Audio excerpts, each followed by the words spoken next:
This is CGTN, China Global Television Network.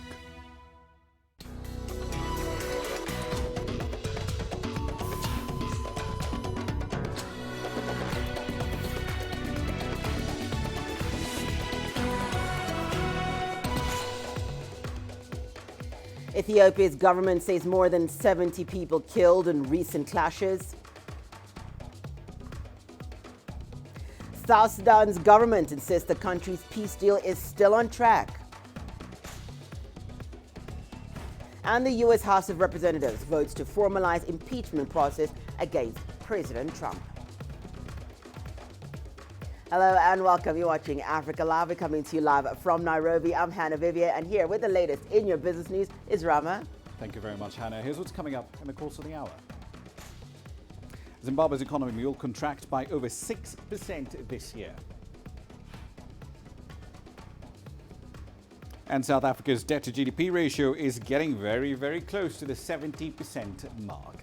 We'll have the details on those stories and lots more coming your way in the course of the hour. For now, though, let's start with the latest in current affairs with Hannah. Thank you so much, Rama. Well, let's begin with our first story, which is in Ethiopia, where government says the number of people killed in recent clashes in Oromia state has risen to almost 80. Government spokesperson says over 400 suspects have been arrested as investigations continue. We're now joined live from Addis Ababa with Giram Chala. Giram, thank you so much for joining us. Let's give us some more details on that press statement that we've just heard. This press conference, by the way, was awaited by most people in this country, as it will reveal the numbers the right numbers, that is, of the people who have been killed due to the recent clash across the largest region of the country, that is Oromia. And the press conference was expected to be given by the Prime Minister himself, but it was given later by the press secretary team there. Now, in detail, it's been first discussed that there were more than 70 people who have been killed, unfortunately, due to the clash that was seen in the Oromia region. And these killings were really inhumane, according to the press conference. And these killings were also taking religious and sometimes political directions, and people were targeted because of that. People lost their lives. That's the first thing that they have said. And second, due to the works done by security forces, the police in particular, more than 400 people are now arrested in connection with killings and also instigating violence across the region itself. So it has given many details of how things were done, but these are the most important ones: of the death of more than 70 people and the arrest of more than 400 people due to the unfortunate incidents across the Oromia region in Ethiopia. Giram, from what we're hearing, so add to the deaths, there's also been a displacement of people. Those are reports that we are getting in, Giram. Just give us an idea of what the Prime Minister said. He promised to bring justice to this region, and from what has happened from the arrests, just give us an update on what's going on that side. Last week, as you remember, after the end of these violent situations, somehow the Prime Minister came out right after his return from Russia and said the unfortunate incident should not be something that should be focused on. Now we have to work towards, averting the problem once and for all. But to do that, we have to first serve justice, and that's why he promised to bring those people who are behind these kinds of crime activities under custody, and at the end of the day make them face justice. And due to that, and because of the announcement, and as I was mentioning earlier, 400 people and more have been arrested. By the way, this number could increase as investigations are ongoing. Now, the investigation work itself is very important to understand, because Ethiopia's security force, including the army itself, is part of this, because this has been an incident that has taken a direction of religion. As you know, Ethiopia is a country of Christians and Muslims more predominantly, and any violence that comes because of this reasoning, if you like, is very dangerous, and that has been proven the case in the country. So as he promised, somehow, if not all, some of the important people who are behind this kinds of criminal activities have been under custody, and investigations are ongoing, and we should be expecting more numbers perhaps to up to 1,000 to be arrested and face justice as soon as possible. Giram, government also spoke of ongoing reconciliation efforts. What is being done to restore calm in these regions? Well, the government at the moment cannot really use security forces to quell some of the clash around, because the killing of one person by security forces will bring more clash on the other side of the country. So the government has followed some of the traditional methodologies of involving elderly, involving the young themselves, and other community works, so that people can sit down, discuss, and avoid any kind of chaos from happening in the future. One. Two, reconciliation works, as you've said, are very important in this country. People have been killing, in the same neighborhood, who've been living for a long time amongst one another, and this has taken unnecessary directions. So reconciling those kind of situations will also help not only in calming the situation down in particular areas, but also calming the whole country down. Remember, Ethiopia is a country of more than 80 plus nations and nationalities, and division amongst these people mean the end of the country. So people understand this, especially the government itself, and now they are working hard in reconciling this. And according to the Oromo culture, where the Oromia region, where there is a clash at the moment, there was a clash earlier last week, there is a traditional methodology of reconciling problems like this one. So the government is following that route of involving this elderly, the young themselves, and we hope that they will bear fruit soon. But unfortunately, even today, there were protests against the Prime Minister himself when he was visiting areas in the Oromia region. But the hope is that their effort of reconciliation will work, and at the end of the day, the country will be secured and no problems will be seen. Thank you so much for giving us that update. Giram Jala joining us live from Addis Ababa. Well, South Sudan's government insists the country's peace deal is still on track. It says it's in talks with the opposition to resolve outstanding issues. The current deadline to form a new government is November the 12th. CGTN's Patrick Oyet has more. South Sudan's government says guns have gone silent in the country since the peace deal was signed a year ago. Juba is urging opposition leader Riek Machar to abandon his demand for complete security sector reforms before forming the unity government. President Salva Kiir's current administration says it doesn't have the money to conduct total security sector reforms. The security arrangement is both sides, the opposition and the government. It is not the government to do it alone. That is why we say that if the government is formed, then you will find the resolution in the Council of Ministers. Opposition leader Riek Machar says he wants another 6-month extension to the 12th November deadline for the formation of a unity government. South Sudan now has 3 options: resolve contentious issues with Riek Machar and form a unity government on November 12th comprising of all parties as scheduled in the agreement, or form a new government without Riek Machar, risking continued violence in the country, or to postpone the formation of the government as being requested by Riek Machar. In Juba, people are reacting to the uncertainty surrounding the formation of a new government. We want the government to be formed so that we can go forward. If we start to look at all these issues and the government is not formed by the 12th November, we are going to fall back in other problems. And that is what we don't want, we women of South Sudan. For us at the grassroots level, we don't want to know about the disagreement between President Kiir and Riek Machar. We don't want to know about who is going to hold what position. We want to return home from the displaced camps. We want to go and cultivate and have food to eat.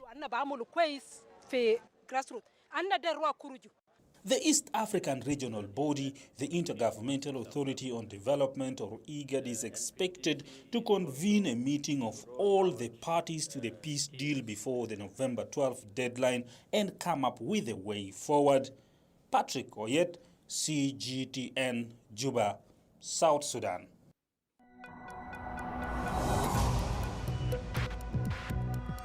Each day, there are millions of stories. Each one can open new perspectives, new possibilities. Wherever you look, we are there to see, discover, explore.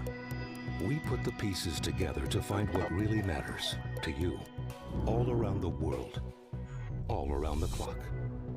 Our reporters are at home across the globe. From our headquarters in Beijing and production centers in Washington, Nairobi, and London, China Global Television Network. Stories from across the globe, reaching people across the globe. CGTN. See the difference. Welcome back. Well, let's turn to the U.S., where the House of Representatives has passed a resolution formalizing the impeachment inquiry process. In addition to formalizing the process, the resolution sets out how the impeachment inquiry will proceed and also outlines the rights Trump's lawyers would have. Why 2 Democrats voted against the resolution. The Democratic Party holds a majority, allowing the resolution to pass with 232 votes. Republican representatives stuck with their party line, with none voting for the resolution. Well, for more on this, we're now joined by Jim Spellman in Washington. Jim, thank you so much for joining us. Jim, the House of Representatives has voted on a resolution, in essence, formalizing the impeachment investigation into President Trump's call. Can you give us more details? So for the last few weeks, this impeachment inquiry has been happening mostly behind closed doors as they've taken depositions from various witnesses. After passing this, it will now shift to a new set of rules. This will move to open hearings. Many of them will be televised. Also, the transcriptions of all these interviews they've been doing over the last few weeks are expected to be made public. Democrats say this is a fair process and a way to move ahead with this in a way that's more transparent. That addresses to some degree Republicans' concerns that this has been happening behind closed doors and that they haven't had a big enough say. Now, under these new rules, the Republicans will be able to question witnesses, but if they want to call witnesses of their own or they want to subpoena documents, they'll have to go through Democrats to get that to happen. Now, there's no public events for President Trump here at the White House today, but he's taken to Twitter to react. He tweeted about this twice so far. He said it's the greatest witch hunt in American history, and he also called it a hoax. In a more formal statement that the White House released, they say that President Trump has done nothing wrong, and they focus on this procedure that they claim is unfair. So far, what we haven't heard a lot from Republicans on Capitol Hill, or even as much from the president here at the White House, is the actual core issue here of this impeachment inquiry. But undoubtedly, this is a huge step forward towards Democratic efforts to impeach this U.S. president. Hannah, back to you. Jim, just speak to us about this vote. Well, we've seen now it's taken place and now it has been passed. Just talk to us about what's going to happen next. What do we expect in the coming days following today? So we don't have an exact timeline yet. They're still conducting closed door hearings even today as they voted on this up on Capitol Hill, but soon it should shift to this more public phase. Now, we don't have an exact timeline, but Democrats say they'd like to conclude this part, the inquiry part, by the end of November. They would then vote to impeach this president. Once he's officially impeached, it would move to the U.S. Senate, controlled by President Trump's Republican Party, for a trial. Now, in that, the Democrats from the House basically act as prosecutors. The senators act as the jury. They expect that to be wrapped up by the end of the year.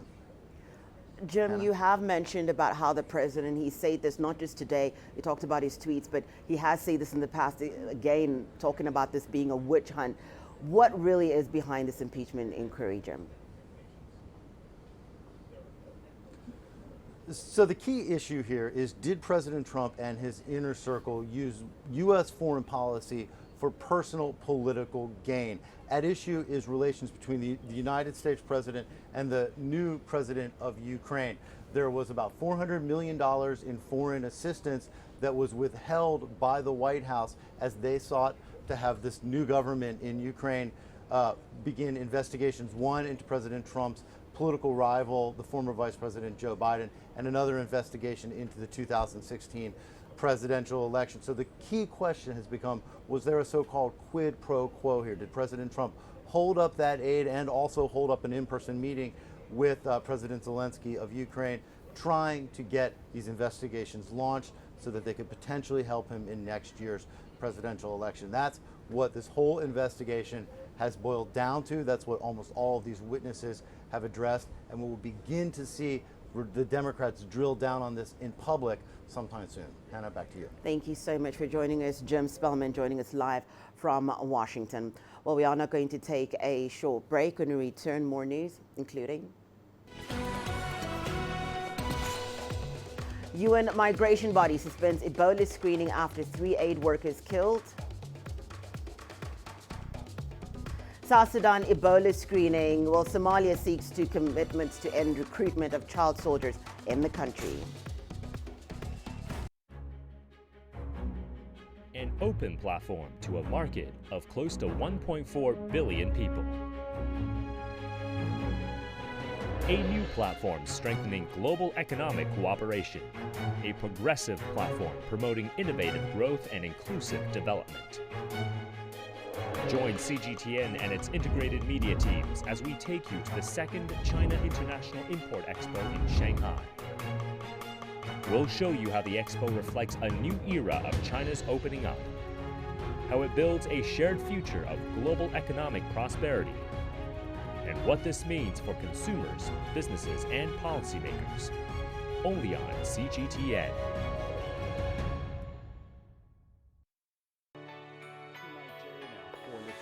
Data out of the country. The country's foreign currency reserves. With a dedicated and diverse team of anchors, CGTN now brings Africa to the palm of your hand. I'm Perina Karibe in the heart of Nairobi, which is bustling. From everyday heroes to the continent's most powerful figures, we bring their voices to you. We haven't changed. And this is something most of us are very excited about. We bring you news that's changing perspectives.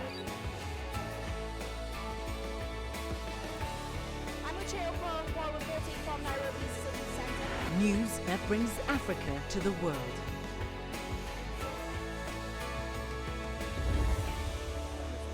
CGTN. See the difference.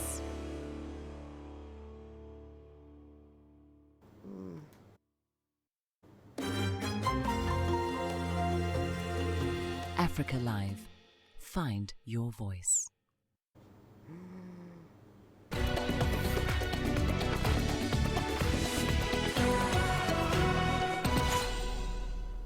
Welcome back. You're watching Africa Live. Well, the UN Migration Agency has suspended Ebola screening services after 3 of its aid workers were killed in South Sudan. A statement released by the International Organization for Migration says that the workers were hit by crossfire during clashes between rival armed groups.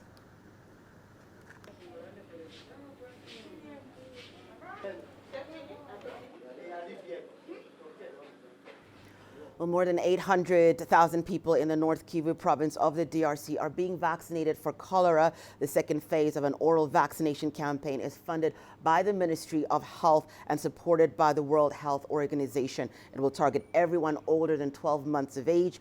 It will target, according to the data provided by the National Surveillance System, a total of 22,314 suspected cholera cases were reported in North Kivu, with 390 deaths.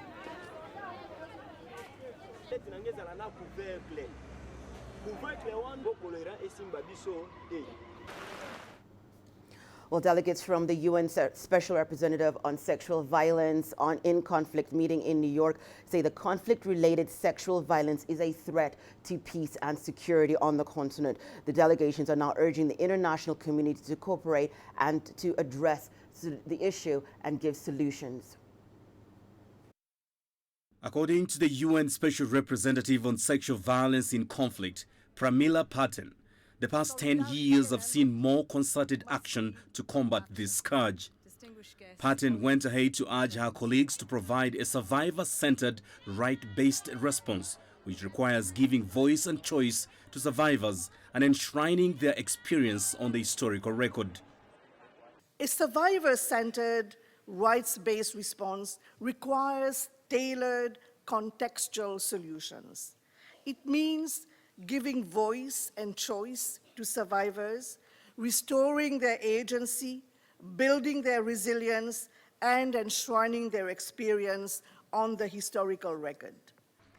Patton also advocated for the removal of sexual violence from our daily news headlines. So let us seize this moment to set the stage for a new decade of decisive action to remove sexual violence from our daily headlines and relegate it once and for all to the annals of history. Let us live up to the founding promise of the UN Charter to save succeeding generations from the scourge of war, including from its most intimate, ancient, and enduring atrocity, the scourge of wartime rape. Sexual violence occurs in all countries and needs a multidimensional approach to address it. Some of our armed forces have been involved in violence, sexual violence, gender-based violence against those they are meant to protect. This has been a shame for our country, and we have had to pass appropriate legislation in order to be able to prosecute such individuals. But it is clear that if we deploy uniformed services in any parts of the world, we should not make an assumption that it is understood that those who serve are there to protect the weak and innocent. They must be trained to understand that they are there to protect. Nobel Peace Prize laureate Nadia Murad says governments should be pressurized to punish those that commit the crime. Reparations are a right, and pressure should be applied on governments to shoulder their responsibilities in providing this right. Reparations also aid survivors in starting to heal. Reparations make survivors visible, heard, and recognized.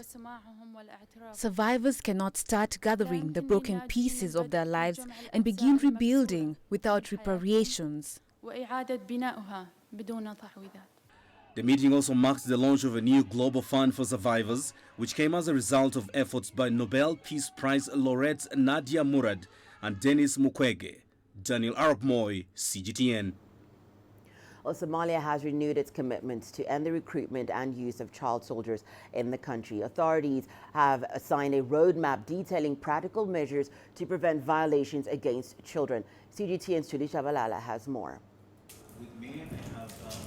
Somalia and the United Nations are looking for ways to prevent the recruitment and use of children in armed conflict. We will accelerate this plan.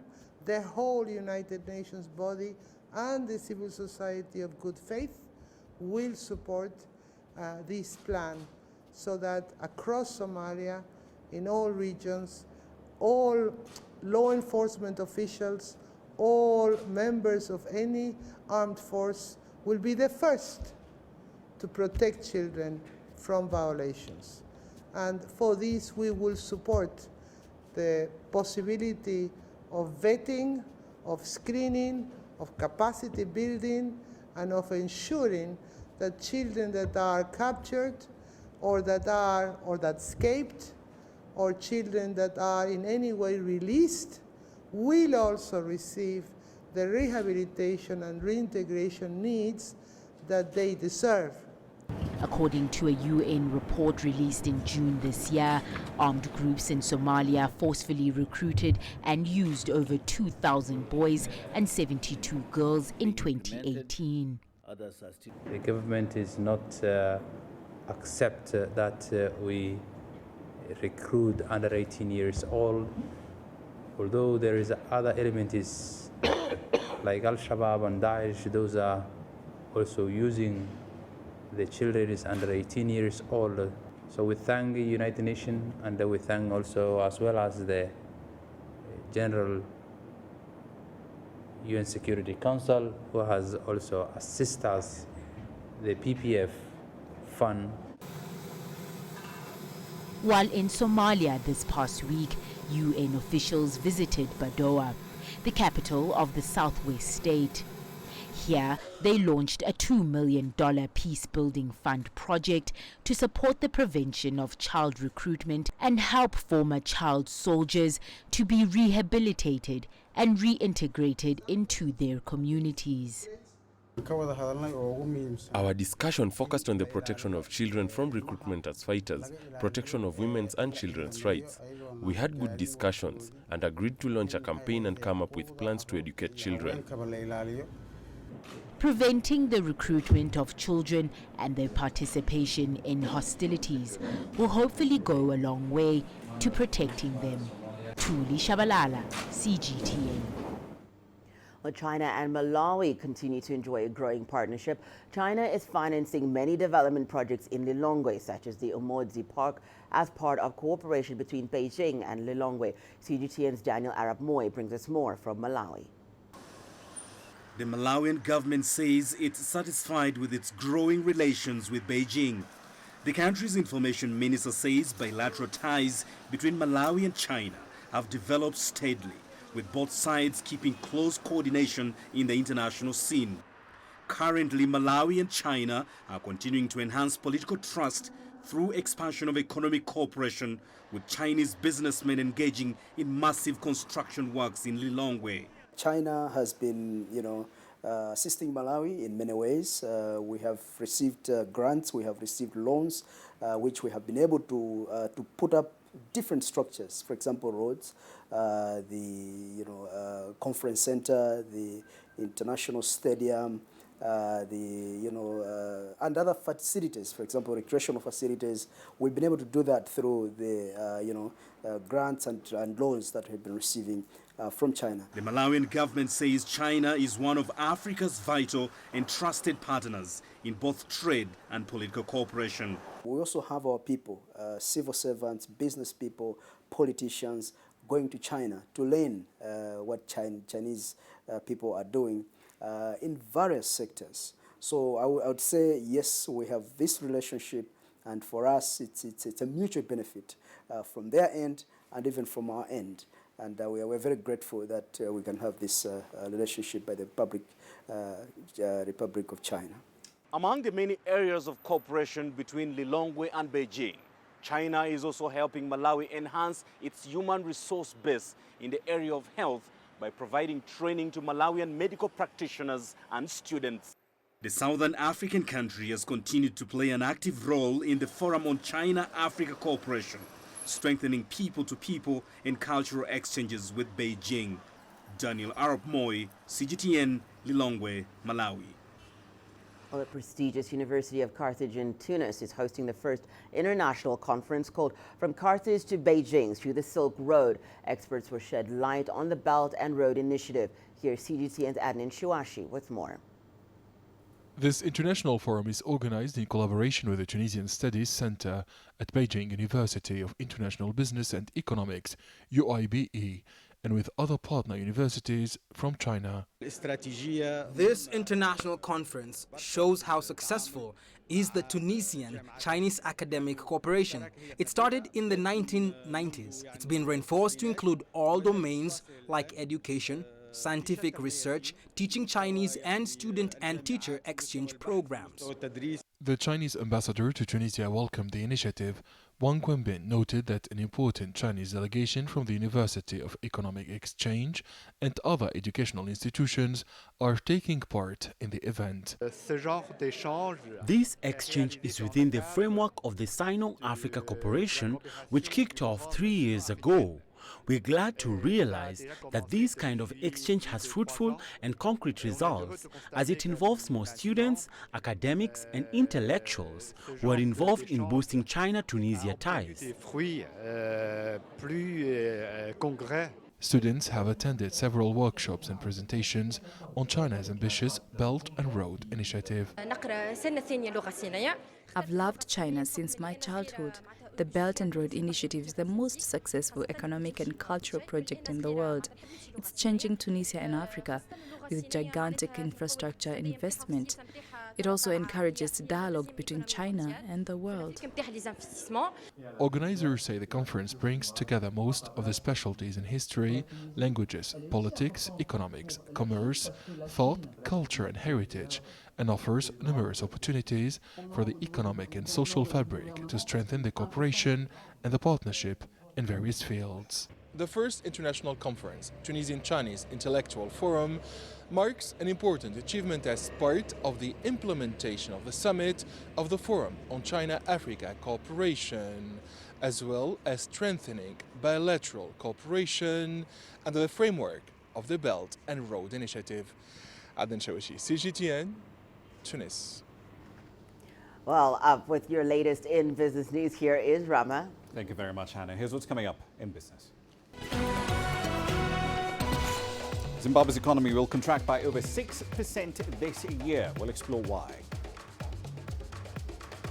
And South Africa's debt to GDP ratio is very, very close to 70%.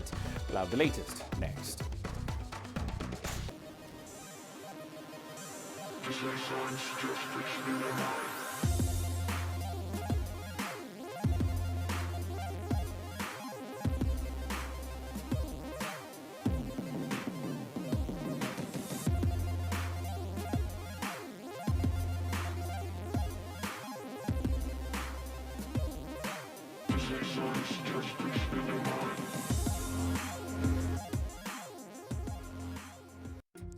Africa is the nexus of enterprise, and global business will tell you why it matters. From the mega investment projects to multi-billion-dollar mergers and acquisitions. Africa today collects, just in terms of revenues from taxes alone, $545 billion a year. If you take 10% of that and you devote it to the energy sector, problem solved. All this on Global Business, weekdays at this time on CGTN.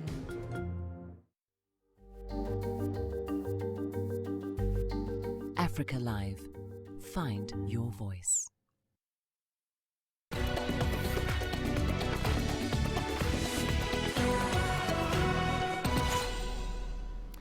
Let's start in the online world. Twitter made a rather interesting decision yesterday. It's decided to ban political advertising altogether from its platform starting in November. The CEO of the company, Jack Dorsey, says in a statement that the platform believes that the reach of political messages should be, in his words, earned, not bought. Social media platforms face increasing pressure to block attempts to steer elections with false information. Social media companies, including Twitter's rival like Facebook, face pressure to stop selling ads that do spread inaccurate information. Twitter's ban takes effect on the 22nd of November. It applies around the world. Back on the continent, Zimbabwe's economy is set to shrink by 6.5% this year. This will be its first contraction in a decade. It's a direct result of drought and power shortages in the country. The finance minister says power generation could be cut at the largest hydroelectric power plant due to low water levels in the dams. He also told lawmakers at the resort town of Victoria Falls that Zimbabwe would spend more than $300 million importing some 840,000 tons of maize, as drought has left more than half of the country's population in need of food aid. The National Treasury said on the 7th of October that the economy was forecast to shrink by up to 6% this year.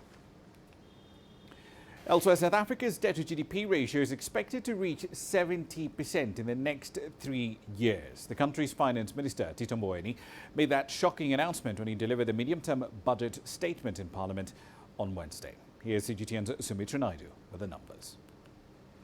That wasn't the only shocker. The Treasury has also lowered its growth forecast for 2019 to just 0.5%. In February this year, the growth projection was 1.5%. South Africa's balance sheet is completely out of sync. The government is spending way more than it's making. Debt levels should be around 30%. Instead, it's likely to more than double in the near term. The consolidated budget deficit is now projected at 5.9% of GDP in the current year. This year, the national debt exceeded 3 trillion rand. It exceeded 3 trillion rand. It is expected to rise to 4.5 trillion in the next 3 years. Clearly, we need to do things differently. As things stand, without any policy adjustments, debt will most likely exceed 70% of GDP by 2022-23.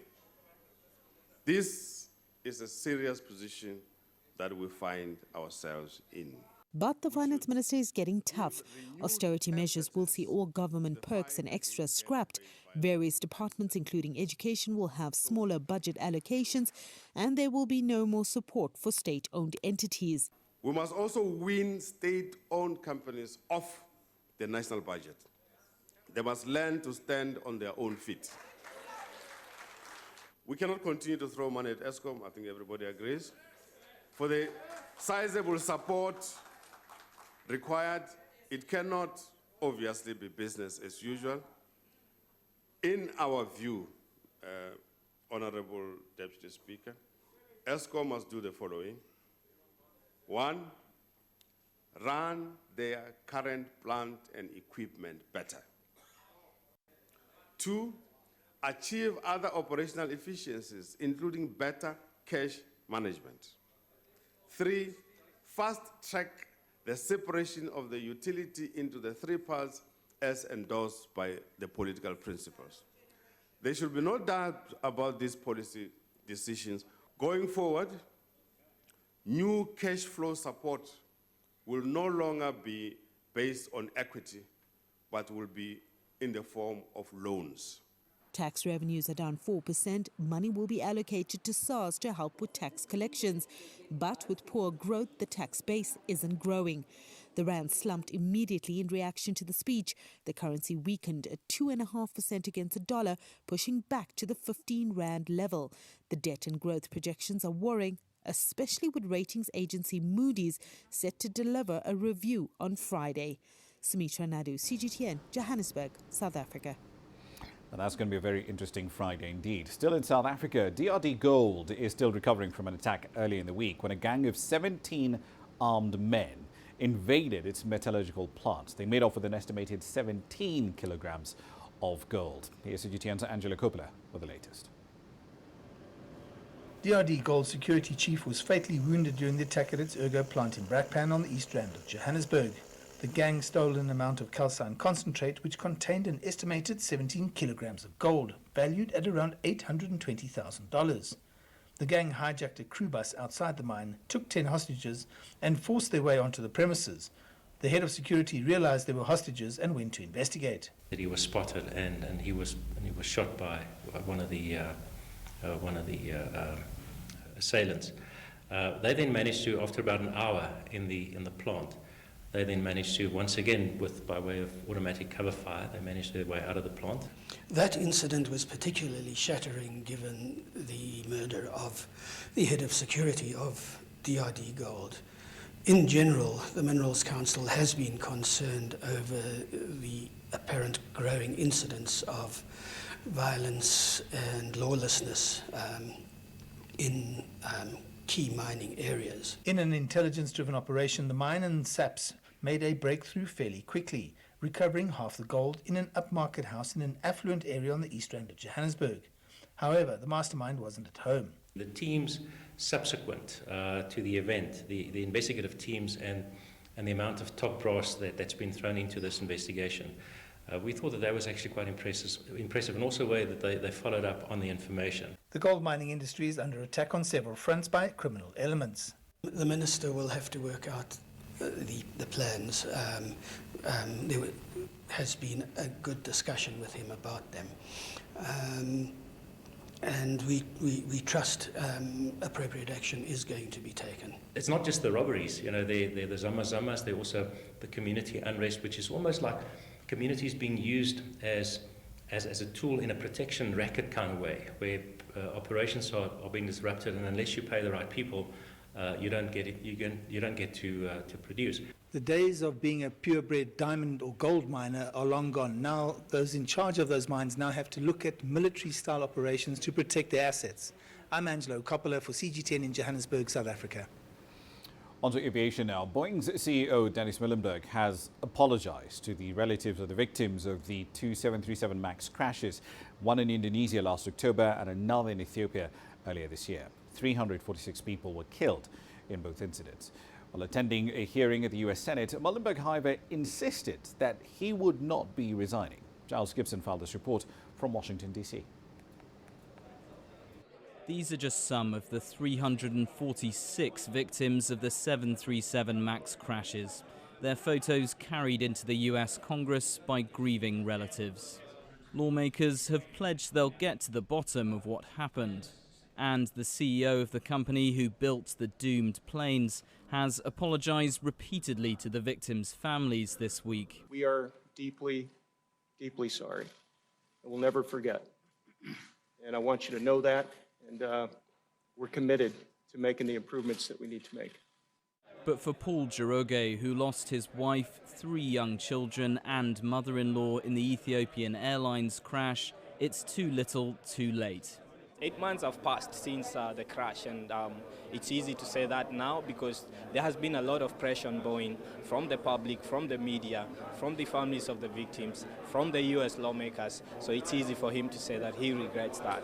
Muhlenberg also faced US senators on Tuesday, with one lawmaker accusing Boeing of selling, quotes, flying coffins. These hearings come after internal messages between Boeing pilots in 2016 surfaced earlier this month. The company's chief test pilots expressed concern about the software system known as MCAS, saying it was, quotes, running rampant in flight simulations. The anti-stall system was criticized by Indonesian authorities last week in their report on the 2018 Lion Air crash that left 189 people dead. Despite the mounting controversy, Boeing wants US authorities to approve the 737 MAX's return to the skies by the end of the year. But some family members of the victims say the planes should never fly again. Giles Gibson, CGTN, Washington. And finally, Volkswagen is importing a batch of its electric-powered, its fully electric Golf models into Rwanda for testing for a local ride-hailing service. The company then hopes to expand this service in a similar fashion to other countries in Africa. VW already has an assembly plant in Rwanda. It has a global target of producing some 600,000 fully electric cars a year by 2022. In Kigali, the company will start small, importing about 50 e-Golf models in the first few months. These vehicles will then be integrated into the company's app-driven Move service that was launched last December. Germany Siemens will also build 15 charging stations in Kigali. These stations will be able to charge up to 80% of the car's battery within an hour, compared to the 11 hours it takes to charge a car at home. The e-Golf's range, when fully charged, is about 230 kilometers. VW's new ID3 models will be launched next year. They expect a range 3 times as high at about 600 kilometers. Probably in the next 5-6 years, where electric car prices will come down dramatically and traditional cars will actually get more expensive, because now you need higher engine cleaning facilities and everything. So when those two curves cut, when electric cars become cheaper and they have the same range like a traditional car, and they can charge them overnight, you don't have to go to the petrol station for it, and they must drive it. Driving is real fun. Huh? So when that happens, there will be a complete switch, I guarantee you. E-mobility presents great opportunity to substitute expensive fuel imports with electricity generated in the country. In 2018, fuel products were the largest single import product category into Rwanda, accounting for 12% of all imported goods. Rwandans are becoming increasingly aware that protecting the environment is a top priority. All right, then, we'll leave it there for the time being, but I'll be back at the top of the hour. We'll be focusing on Ghana when we come back. It's released its next phase of its economic blueprint. It aims to become an industrialized economy before 2039. But is this target feasible? We'll explore that live from Accra at 1800 GMT. See you then. For now, back to Hannah. Interesting stories. We're looking forward to that, Rama. Well, we are going to take a short break, but before we do, here's what you can expect.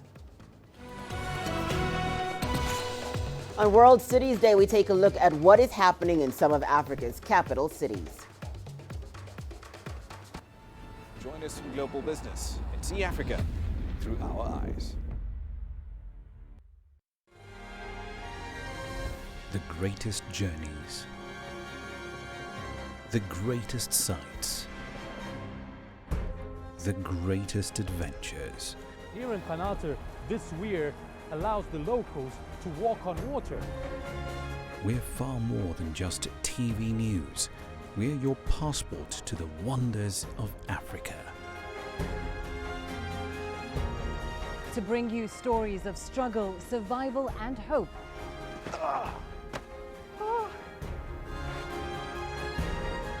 So let's explore.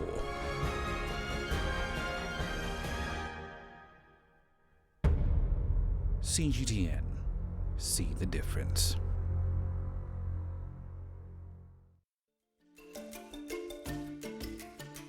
Africa Live. Find your voice.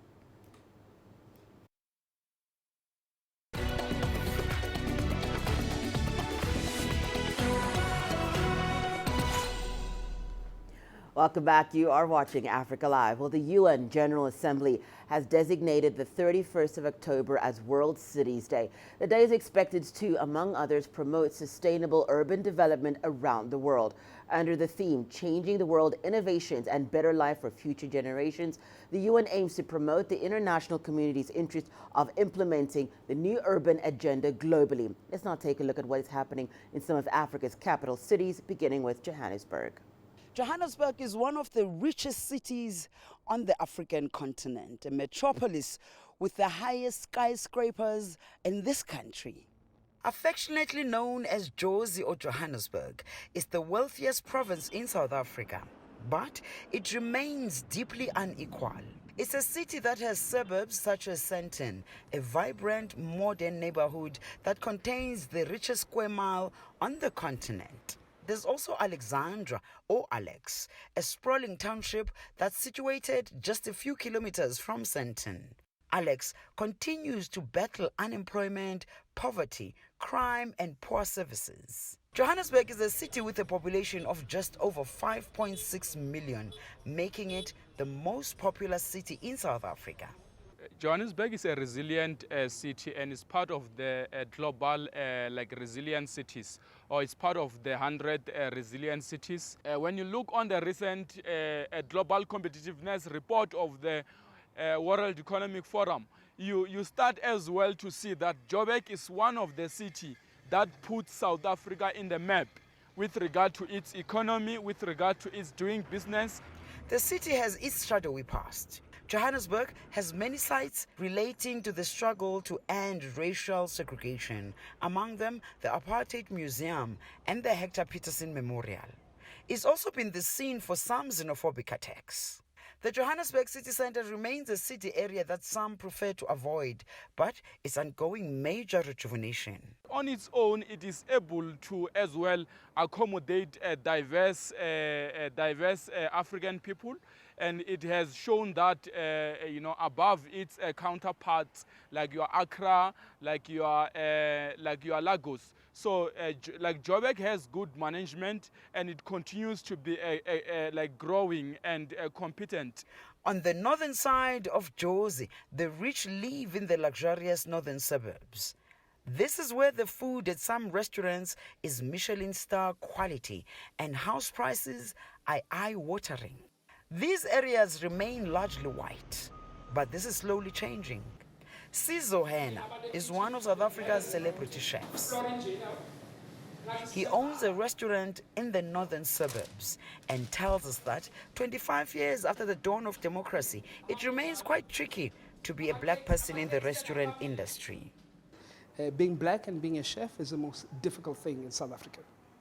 And again, being an entrepreneur and a restaurateur, it's not so easy, but you always have to, try and prove yourself and prove to everyone that you can deliver number one all the time.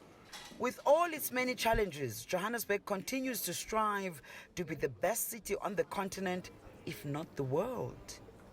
Yulisa Njamela for CGTN, Johannesburg, South Africa. Well, moving to East Africa now, Uganda's capital Kampala is a city with endless options when it comes to nightlife. From the suburbs to the uptown, there's always something that makes Kampala stand out, as Leon Seanga now reports. Kampala, Uganda's capital. The city's bright lights are an invitation to the night's thrills. Here, one suburb, Kabalagala, makes for one of the hottest sports after dark. The numerous bars offer much of the enjoyment here. Most close at dawn. I like Kabalagala. I am here 2 months, but I enjoy Kabalagala Kansanga. It is a very good place inside the Kampala. Very safe and very good. The mushrooming gambling parlors and clubs have added color to the suburb. Kabalagala is indeed famous for its nightlife, but there are many other entertainment options around town too. Why do all people from Koboko look like me? For a laugh, several places serve up comedy nights. Hundreds gather to listen to jokes from local comedians. Ladies love it, and ladies are the most fun like in the whole world. But one can take it a notch up with a visit to the dance clubs. The dazzling lights, dancing and drinks keep the party going. The feeling is good because you can be like in a group, your friends, but everybody's dancing to different kind of music. Actually, this is one of the best trending nights in Uganda. Festivals and band performances have made the city's nightlife even more popular. Leon Sanyanga, CGTN, Kampala, Uganda. Well, your sports news is up next. Here's what you can expect. Springboks head coach Rassie Erasmus announces he'll step down as coach after the Rugby World Cup final.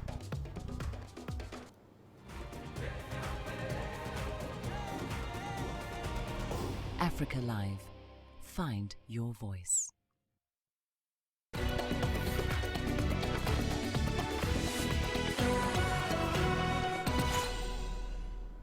Welcome back. You're watching Africa Live, your sports news. Rassie Erasmus has announced that he will step down as South Africa's rugby head coach after Saturday's World